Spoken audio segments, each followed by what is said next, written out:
Welcome to Inside Auto Podcast, where we feature everyone and anyone you'd want to talk to in and out of the automotive industry. Inside Auto Podcast hit 100 episodes, and to celebrate, we're giving you a mashup of some of its finest moments. Let's dive in.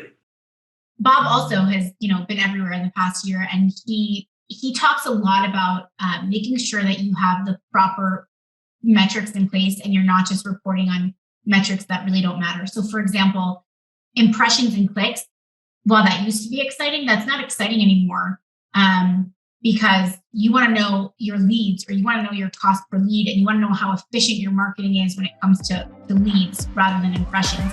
Such a great. Are you an OG AG? Are you an OG? Pretty close to it. Oh, I think okay. I could call myself an OG AG. Yeah. That's great. Okay. If Ben, if you're listening, Kyle, if you're listening, OG AG. There you go. I love that. You interact. So for people that don't know, Auto Genius is primarily a Slack community of some of the sharpest minds in automotive, with a big emphasis on marketing. So they don't know the ad copy. They just know they're paying a check. And, some of these, it's $10,000, $20,000 a month. It adds up super quick. But you got to be able to look at the creative that you have to be able to know, because you know your market better than anyone else. Your customers that come in every day. Does that ad copy actually speak to the customer? Or is it, sometimes there's cases where simple is better, but there are other times where, it's not really relevant to your market. It's when things are going rough is when you start to be like, all right, so what's this provider doing? What are they doing for us? What is this, how well is this performing? Like, well, is this not working?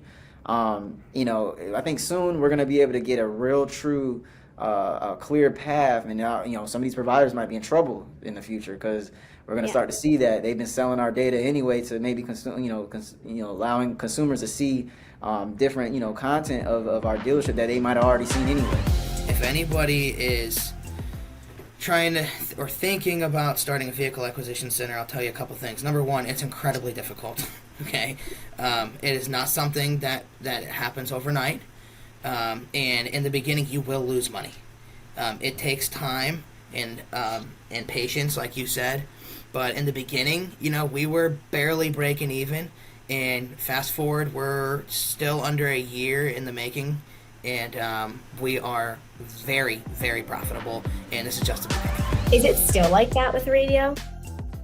I don't think, not so much as it was before when I was selling it. Yeah.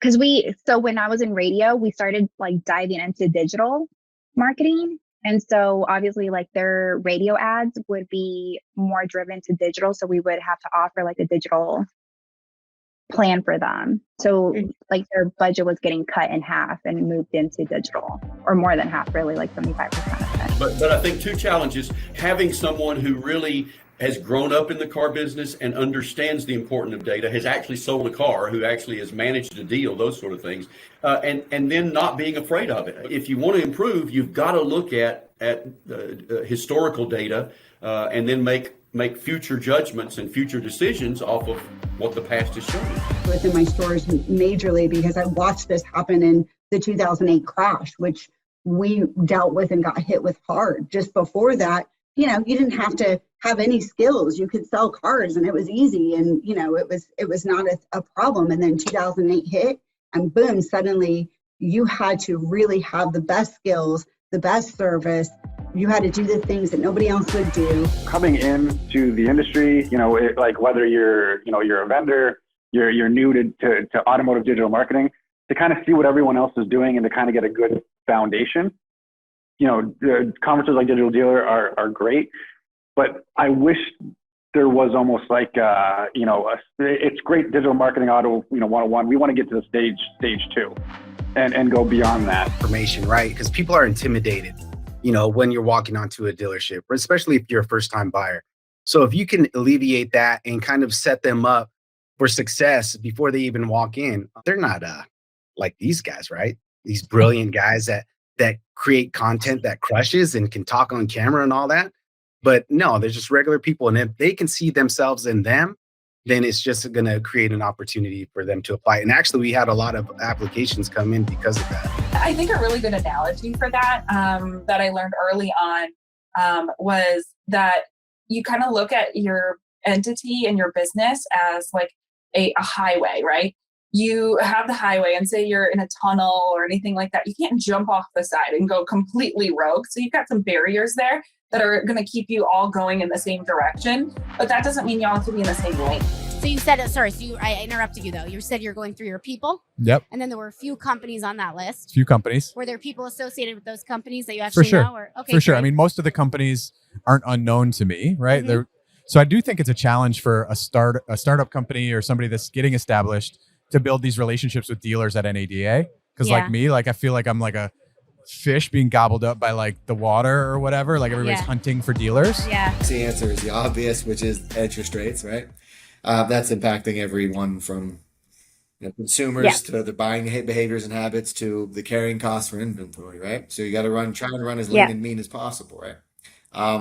That's a little canned. The biggest challenge I'd say that we've had, hats off to Matt and Karina, they've the Deal family, because I just read an article in Automotive News where we were top, I want to say 7.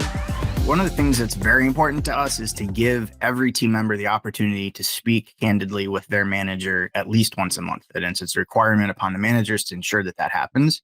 And these discussions, these are one-on-ones that aren't performance related. This is talking about how good the foundation is between you and us, and how good is your foundation when you're not here. All right, I'll try to dial it into just a couple key points. First, I think if you are currently a woman in automotive, and we are certainly in a male-dominated industry, but I always say embrace it and use it as an opportunity to stand out. Sometimes if you're the only female in the room, if you're the only minority in a room, if you're the youngest in a room, that's your opportunity to shine. And sometimes we shrink in those situations. And I always encourage women, when you're the only one in a room, this is your opportunity to stand out. Engaging in technology like the VI 360, like AI. Let's talk about this for a minute. We are moving so fast in the space of AI, right? We now have text to video AI that's come out. There are companies Service like call Sora, centers. Yep. yes, that are really ahead of target development right now. Thank you so much for joining us today. Thanks for your time. And if you liked this episode, please tune in InsideAutoPodcast.com. Thanks for listening to Inside Auto Podcast. Check out our other episodes with top entrepreneurs and industry leaders.